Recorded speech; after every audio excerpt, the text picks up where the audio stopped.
In this lecture, you will learn about the Articles of Confederation, the Northwest Ordinance, the Chase Rebellion, and the Constitution.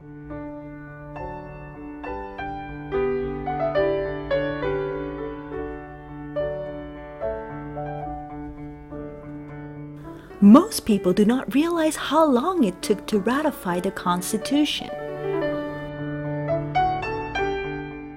Below is a timeline of the events that led to the ratification of the Constitution.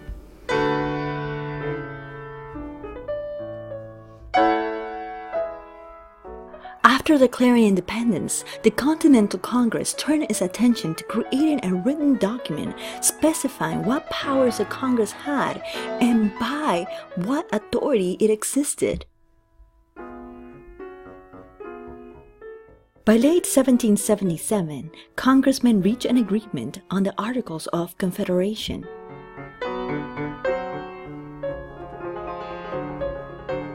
This document served as the United States' first constitution and was in force from March 1, 1781 until 1789, when the present-day Constitution went into effect. The Articles of Confederation defined the Union as a loose confederation of states.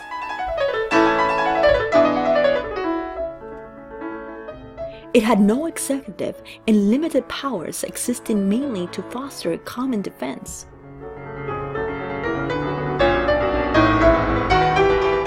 Congress was one house, there was one vote per state, there was no judiciary. Federalism, meaning the power of the federal government, was limited.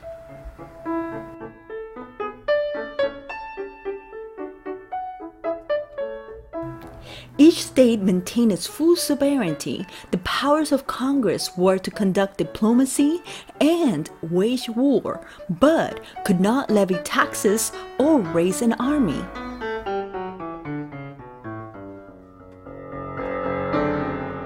Routine decisions in Congress require a simple majority of 7 states.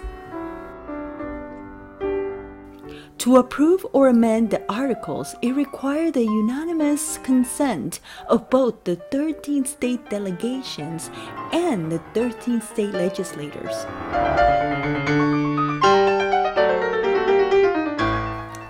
However, shortly after the creation of the Articles of Confederation, many began to think that the Articles were flawed.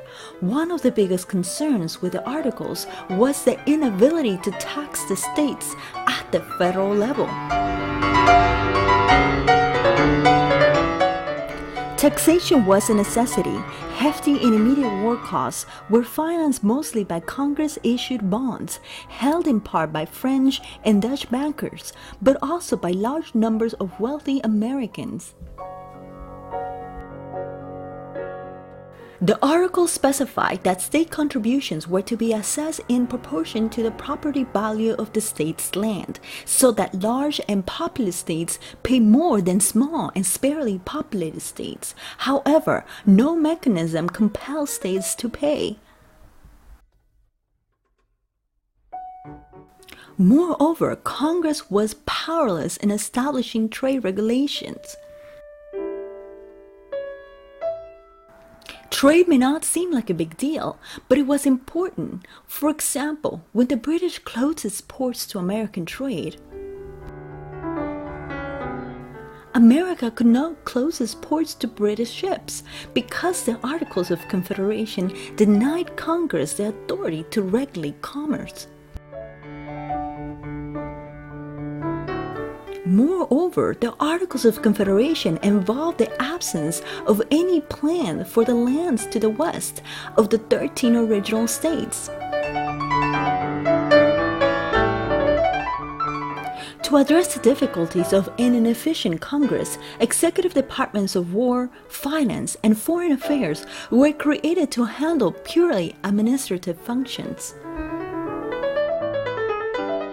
To alleviate the debt, the idea of expanding west seemed like a good idea, and the new republic will do just that.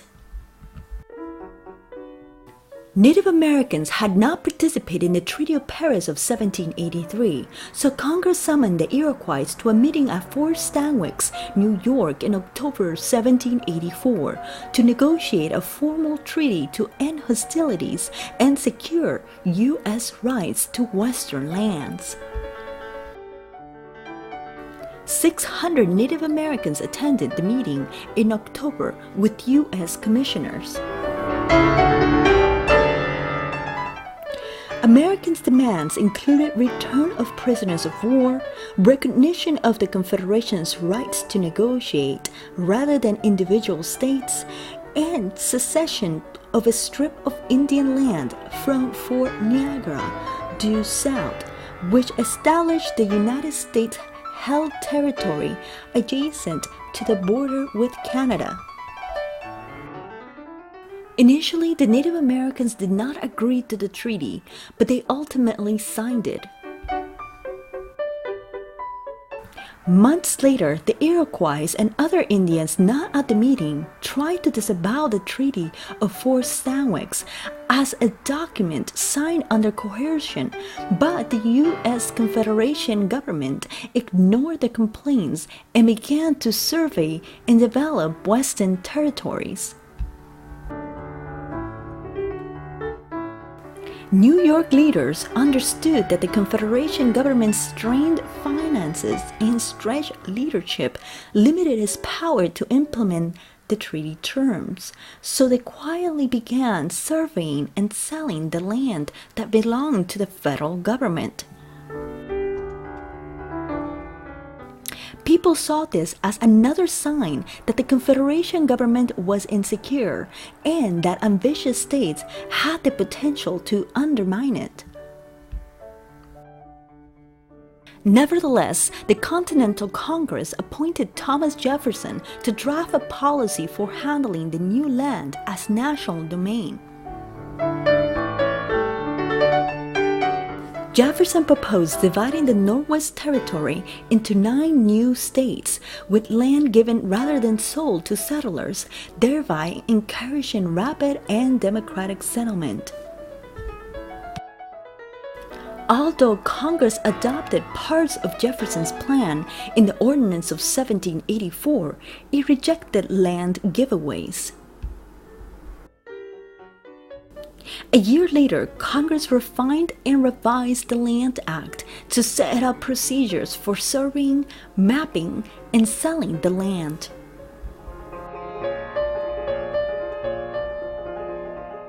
The Ordinance of 1785 established a 3-stage process by which settled territories could become states.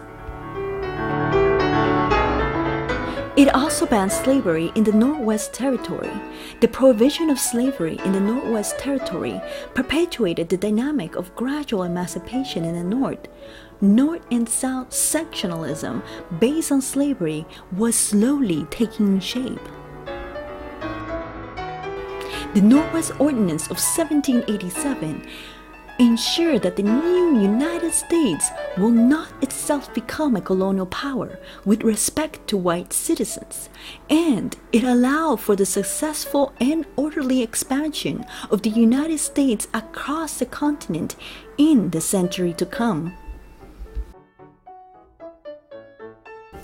The ordinance also called for dividing the land into 3 to 5 states and decreed that land sales will occur by public auction. The minimum price was set at $1 an acre, but market forces could drive up the prices of more desirable land.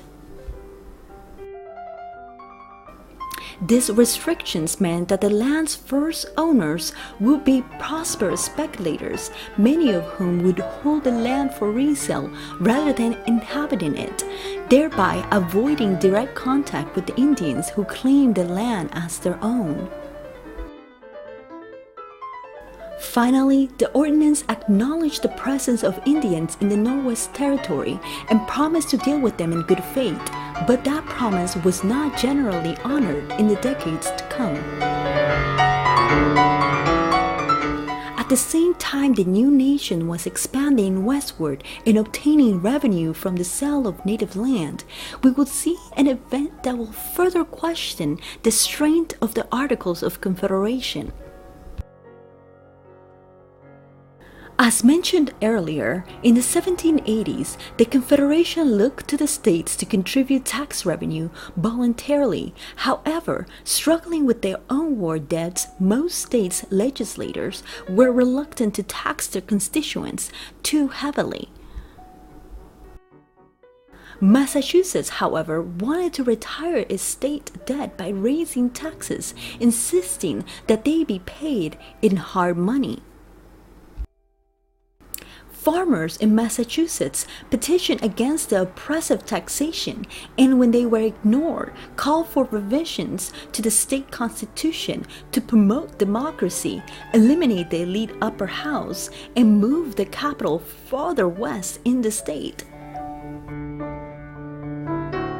Still unheard, the descendants targeted the most visible symbol of state authority in the regions, the county courts, forcing them to close their doors. The governor of Massachusetts, who had once organized protests against British taxes, now depicted the Western dissenters as illegal rebels and vilified the chief leader, Daniel Chase.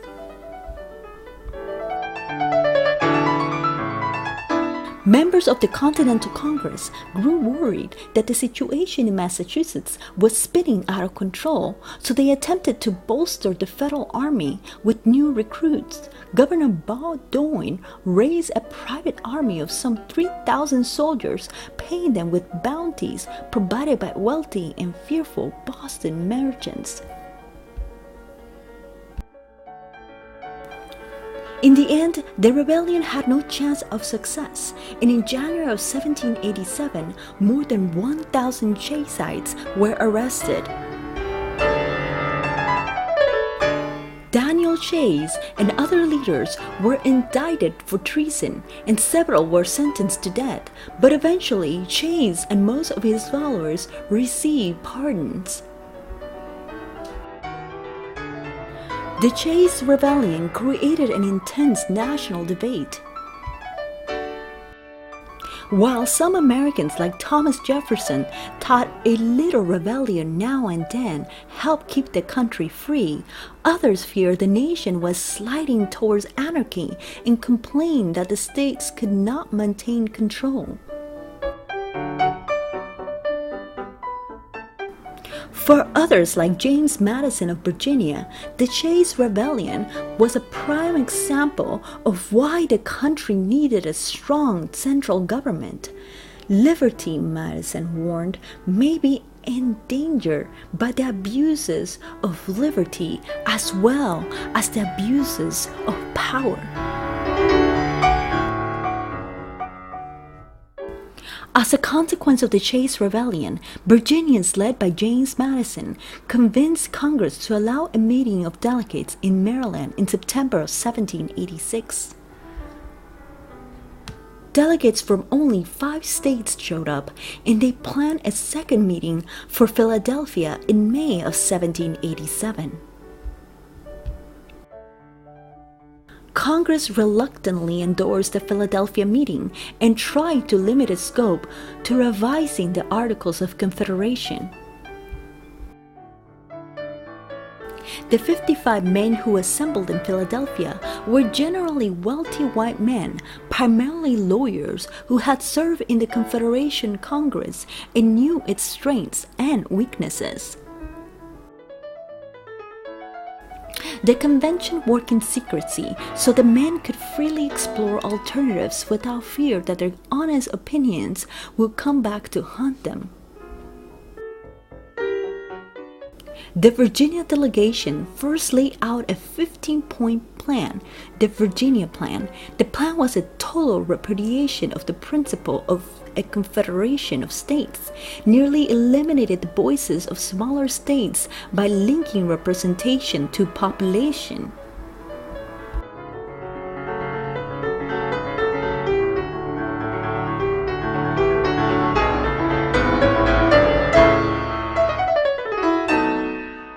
In mid-June, delegates from small states created an alternative proposal, the New Jersey Plan, which echoed many features from the Articles, but departed from them significantly by giving sweeping powers to the Congress in which each state will have one vote.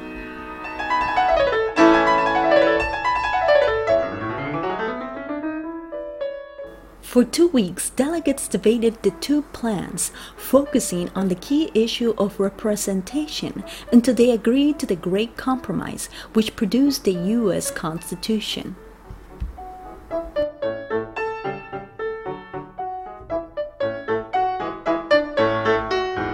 The Constitution stated the following: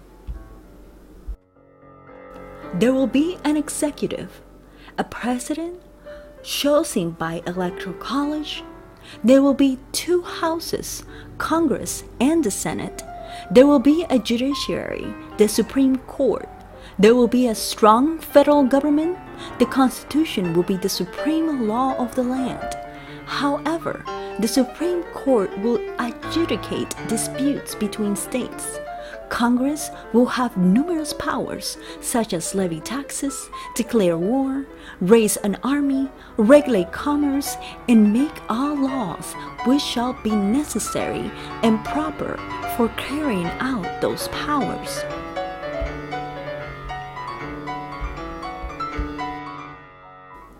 So to recap, the executive, meaning the president, will be selected by electors chosen in each state. The executive will serve a term of 4 years and will be eligible for re-election. The president will have the power to propose legislation, veto bills of Congress, but, of course, those vetoes will be subjected to congressional override. Also, the president will have the power to conduct diplomacy and command the armed forces. The Supreme Court will be the judicial authority and will be granted the authority to interpret the laws over the state constitutions.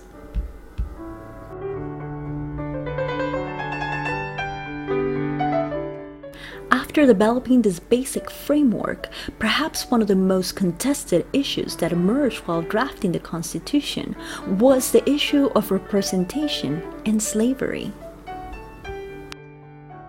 At the state level, when they crafted their own constitutions, government officials had to define who met the requirements of citizenship. For most states, the idea prevailed that the classes who owned property were the only legitimate participants in government. Property qualifications disfranchised 1/4 to 1/2 of adult white males. Another exclusion from voting was women.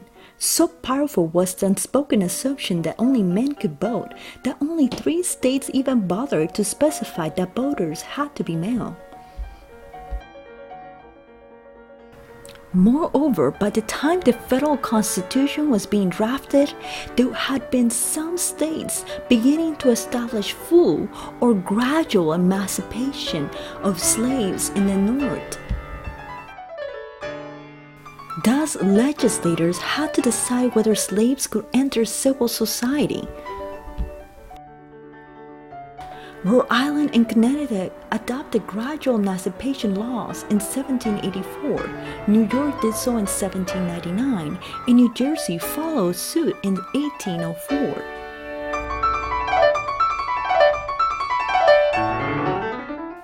In the Deep South, however, freedom for slaves was unthinkable.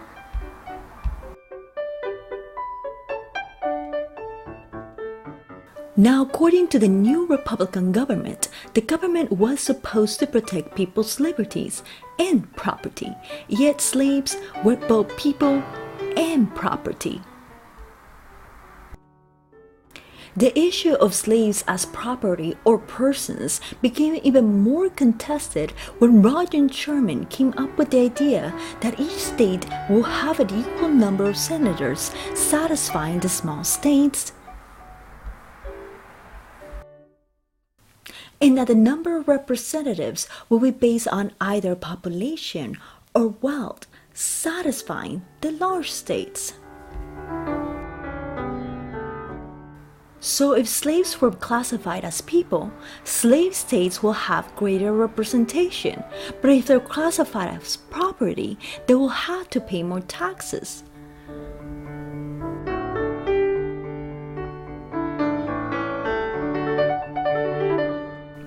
The outcome was the 3/5 clause in the Constitution that stipulated that all free persons plus 3/5 of all other persons will constitute the numerical base for apportioning both representation and taxation.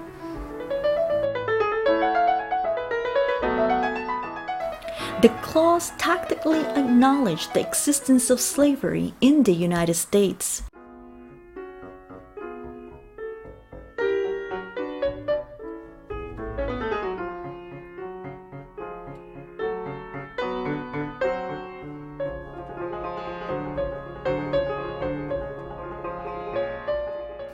Other clauses of the Constitution that also acknowledge slavery include the following: the migration or importation of such persons as any of the states now shall think proper to admit. No persons held to the service of labor in another state under the laws thereof, escaping into another state, shall, in consequence of any law or regulation therein, be discharged from such service or labor, but shall be delivered upon any claim of the party to whom such service, labor may be due. With the draft of the Constitution in full force, they now needed to gain full support from Congress to adopt the new Constitution, but Congress was initially divided on the issue. Thus, we will see the development of the first two political parties.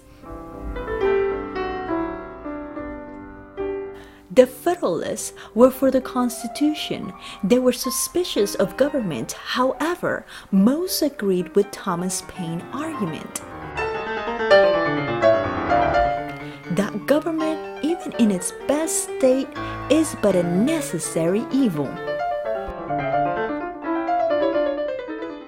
Federalist leaders supported Britain in foreign policy and commercial interests at home.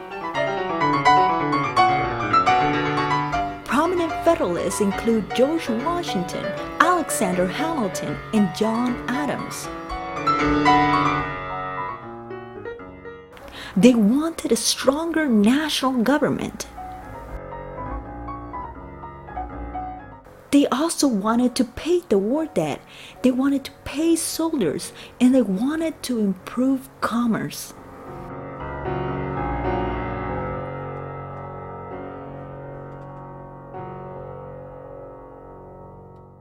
Many Federalists were merchants, financiers, farmers, and planters. Moreover, the Federalists believed in the separation of powers, the elaborate series of checks and balances that the Constitution created. They also believed that all people were motivated by self-interest.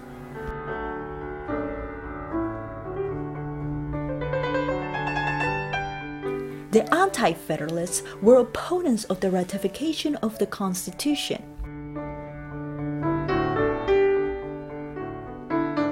Anti-Federalists feared that a powerful and distant central government would be out of touch with the needs of its citizens.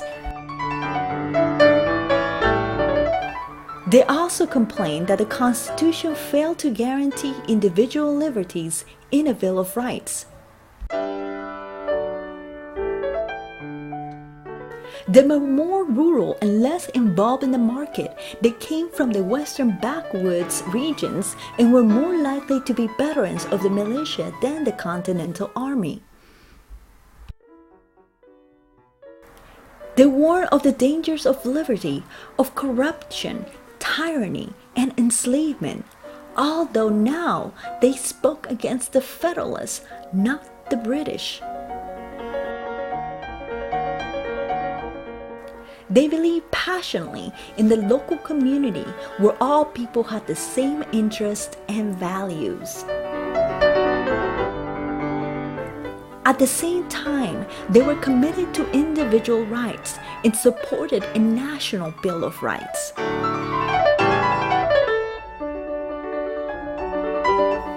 Initially, to gain momentum, the Federalists targeted the states most likely to ratify quickly. By early 1788, the Federalists achieved ratification in Delaware, Pennsylvania, New Jersey, Georgia, Connecticut, Maryland, and South Carolina. The fight for ratification in Massachusetts was fierce, but in the end, the Federalists won by a very slim margin. By May of 1788, the Federalists had secured ratification in 8 states. Only one more state was needed. The Federalists finally secured ratification in Virginia by proposing 20 specific amendments that the new government would promise to consider. New York voters tilted toward anti-federalism out of the sense that a state so large and powerful need not relinquish so much authority to the new federal government. Then Alexander Hamilton, James Madison, and John Jay composed and published 85 compelling essays on the new Constitution, later republished as the Federalist Papers. The Federalist Papers will further the support for the ratification of the Constitution. At New York's ratifying convention, impassioned debate and lobbying, plus the dramatic news of Virginia's ratification, finally tipped the balance to the Federalists. It took another year and a half for the anti-Federalists in North Carolina to come around. In less than 12 months, the U.S. Constitution was both written and ratified. That is all for now, but stay tuned for the next lecture.